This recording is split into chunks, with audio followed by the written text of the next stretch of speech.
All right, kitty. We're going to head off. It's August 4, 2023. And you're a cat. And I'm not. Enjoy the day.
It's 187,060 miles on the speedometer. About 92 degrees Fahrenheit, much cooler than it was yesterday.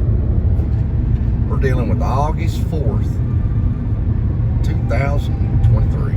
There she is, at Old Linda, and I'm Cole, and welcome to the Please Subscribe Show.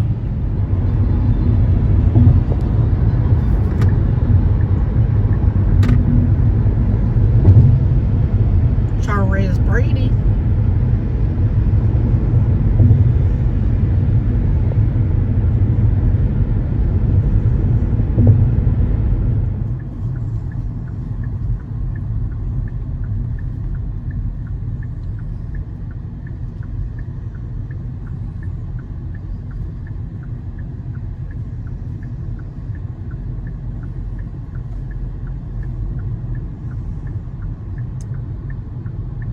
Wait.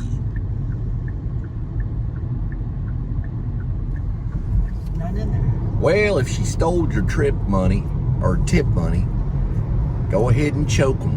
No, I get it. Perfectly legal. If they take your tip money, you have every right to choke them nearly to death. Nah, I was just joking. After I gave back the $2.13 or whatever it was, that there was some in there. Got yourself Scooter's Coffee. They were established in 1998. Cold brew and cream. Scooter's got breakfast all day, smoothies, caramelicious, and espressos.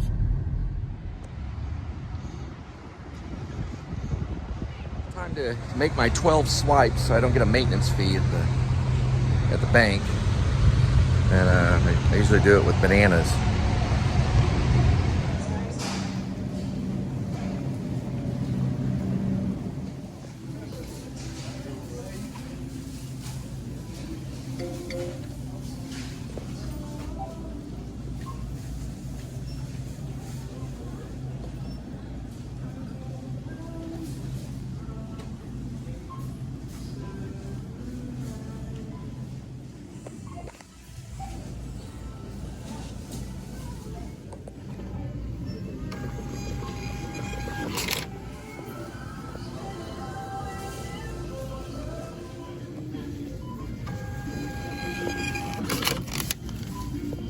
So what about if you just do $100 cash? Does that work? If you keep 100 in there at all times, like Oh, it's only 100? And then it's either $100 or direct deposit. How much does the direct deposit have to be? Oh, just some type of direct deposit? What about if it's a cash out direct deposit? no, it has to be a credit into the ACH. Oh, it'd have to be an ACH? So like if you're Of how much? doesn't matter. Just any type of direct deposit? What about if you're doing Uber and you cash out your Uber? That counts as ACH? And it can be any amount? And then there's no fee? How much do you need to start? $25 to open the account? Do y'all do credit checks? No credit checks? What's banking history? Oh, you only look at other banks. Okay.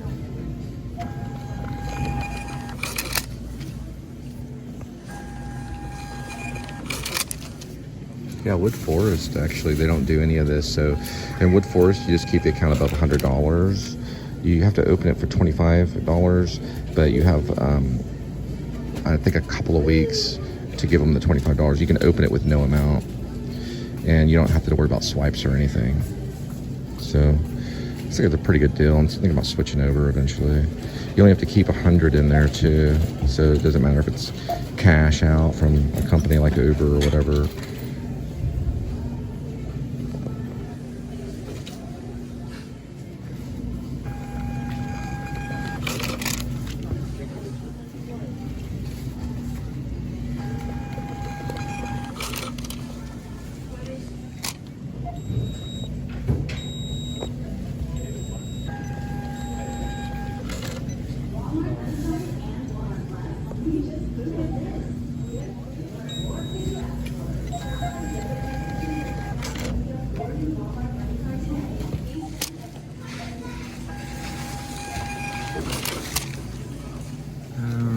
See if we got 12 swipes yet.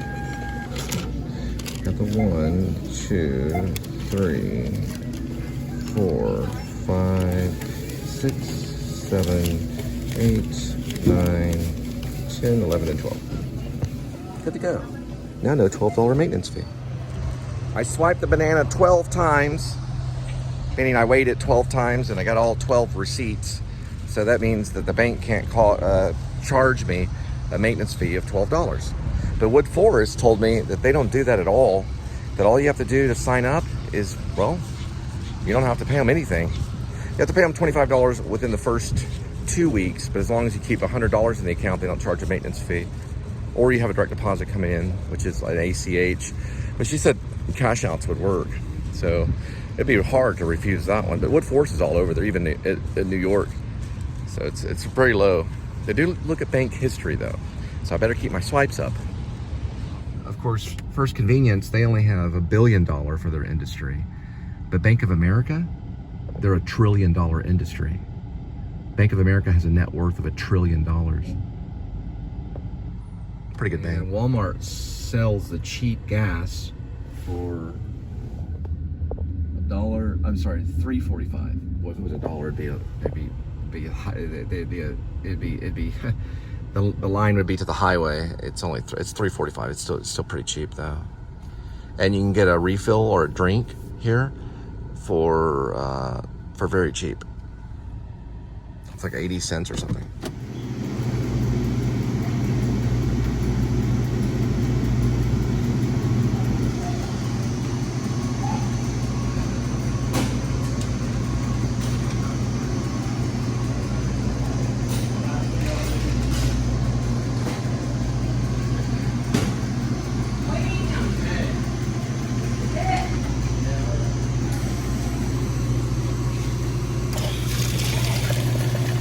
There is one advantage of having a First Convenience account, and that's that you can keep as a low balance as you want on it. So Wood Forest, they don't do the swipes, but if it's not above $100, then you would be charged a fee. So as long as you do those swipes, and you don't have to worry about it. So First Convenience, if you want a really low account, just for like a backup account or whatever, they're usually good for that. That's what I use them for. If I'm not real sure on a certain company or something like that, or like a online site, you can always open one up for $1, and as long as you keep the swipes and they don't charge you. Basically what it means is that if you're really cutting the corners, First Convenience could be pretty good for you. You're really like saving every penny. They could be a pretty good account, but you do have to do those 12 swipes. It used to be 8 swipes, now it's 12. And besides a cookie, I also got myself a plant-based bar zing. It's a plant-based bar. That way you're not killing the environment while you're eating I love this earth. It's very good, as you can see. And just for $1 and a little bit of change, you can get yourself a cookie at Walmart.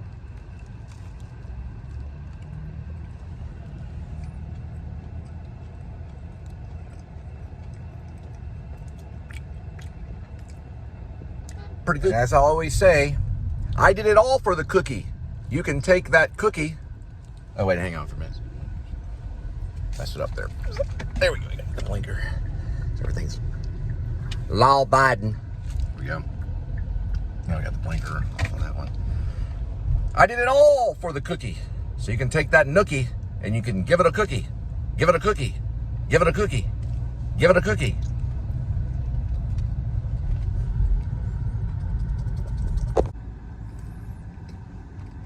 Prairie City. Candy. Yeah.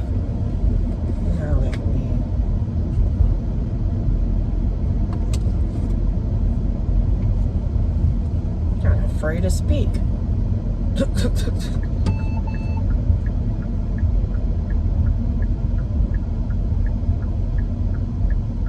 don't know what now. Oh, this way. Boy, let me over.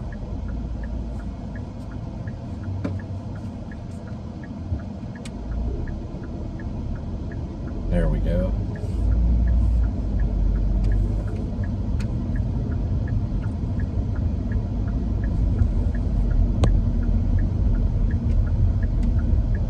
Jeez, all that traffic. Oh, it's lunchtime.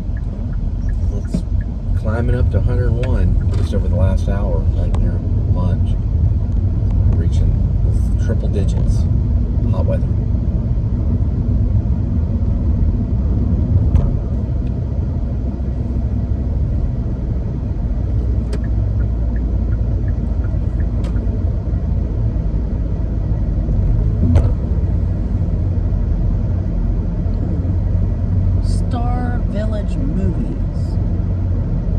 That's where they play movies.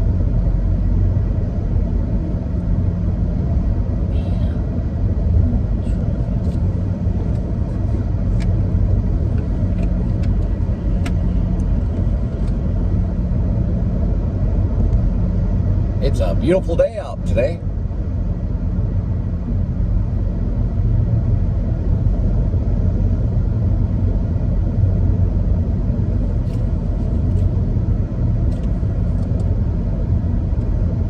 Turn on the air conditioning seats.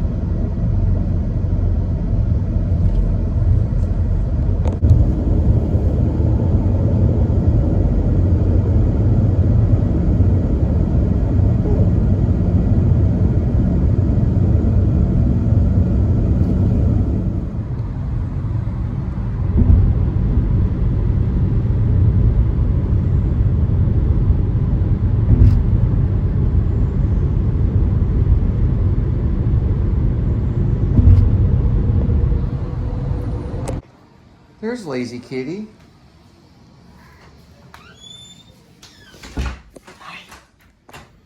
So, hi, I'm Cole Spivey, and it is a true story. Unfortunately, Paul Rubens has passed away. But when I went to Hollywood back in 2001, going into like 2002, kind of, I had an acting teacher, and this is out in the Woo doing a filming location of Pee Wee's Big Adventure 10 years ago. But yeah, it was 10 years ago as well. So that was only a couple of years after I had left to go to New York City to study at the Actor Studio. But I'm going to show you my teacher when I was in Hollywood, or I was in Long Beach, and I would drive to Hollywood every day. Linda's cooking in there. And I would go to acting class. And Diane, I paid her, my first time of the month, I paid her, her fee for being, well, the kind of like tuition or the teaching fee, because she had a small acting class. There was a guy named Reese in there, and there was a director from Germany named Hans that was there for a while, and then there was also her helper named Holly. And we did all types of acting exercises, and we eventually would meet in Beverly Hills and off of Melrose. We also met at Mulholland Drive at Tom Noble's house. If you ever go to Tom Noble's old house Mulholland Drive. He's got a pool in the backyard, and there's an old a tree back there. It looks like the tree looks like a chair. I used to sand that chair because I ran out of money when I was there, and just like Pee Wee in the Wheel Inn Cafe, I had to ask, you know, for just hospitality or what you call charitable, just, you know. So Diane said, well, as long as you work for me, just like Stella Adler used to do for her students, because Diane was a disciple of Stella Adler, the acting coach, and I'll show you one of her books. So Diane Salinger studied with this lady right here, which was Stella Adler right there. And so Diane Salinger played Simone. So this is Adam's filming location. I'm going to show you what Simone looks like. So we're looking at Adam right there. He's eating at the Wheel Inn. You can see right there. And he's showing the cafe. There she is right there. So that's Diane from Pee Wee's Big Adventure.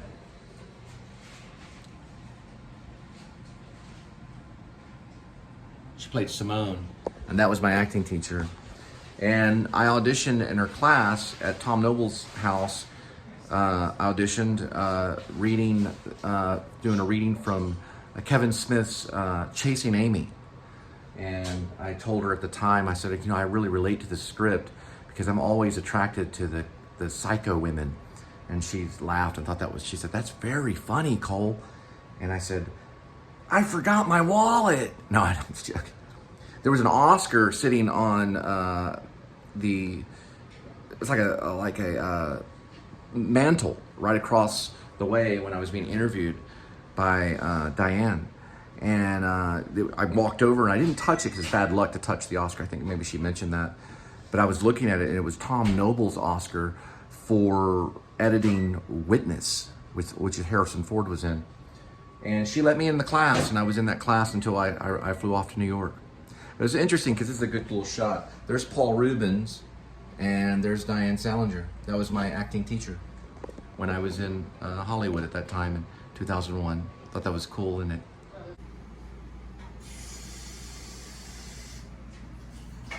And both actors took from Stella Adler because Stella Adler believed true comedy, when you played comedy, you played it just like a child. So if you watch their performances, they're very childlike. That was coming right from Stella Adler. That's how she taught her students. So I've been adding some little textures to the sequel to Better Call Saul, known as Skinny Pete and Friends. It's a teleplay. And I'm going to have them pull out Zafiro Añejo. It's the fictional expensive tequila invented for Better Call Saul. Now, Guitar Man is going to have it, and he's going to stick the bottle stopper in Skinny Pete's mouth, right as he has Badger and Skinny Pete tied up. And Ella will be there as well. So it's the fourth little section of the final little scene that I'll be writing. I needed something, and I was waiting for something.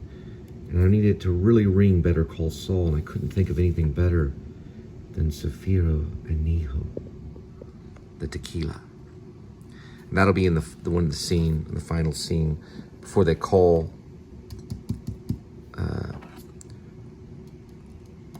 James McGill and Kim Wexler to get the dark web monies. I also have added another note to the sequel to Better Call Saul, known as Skinny Pete and Friends, a teleplay. There's going to be a moment when they're kidnapped by Elle and Guitar Man, where Elle asks Skinny Pete, "Are y'all hungry?" Because Badger and Skinny Pete are tied up. "Sure," Elle says. "You like pizza?" Skinny Pete says, "We like democratic pizza." Elle says, "Well, what's that?" Skinny Pete says, "The type when you have to slice it yourself." Elle says, "We'll look into it. I'll have it delivered." Guitar Man says, "Don't talk to them too much. Less information. Less info we get, safer it is. Guitar Man says, I'll order some Venezias. It comes unsliced, cheaper that way. This is kind of like where they're talking to them. They've been tied up for a while and they decide to order them some pizza from the place called Venezia's. And Skinny Pete talks about that it's the democratic type.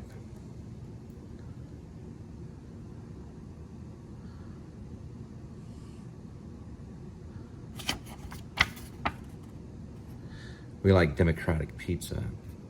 Something like that. That'll be one of the sequences right here. So let's see if I get around to it. Kitty usually gets a hold of these and knocks them off. I need to add more about the squirrel because they have a pet squirrel, Guitar Man. I just only show it for a moment, but I'll probably have to go back and add something about the squirrel. Maybe something I could do at the last minute.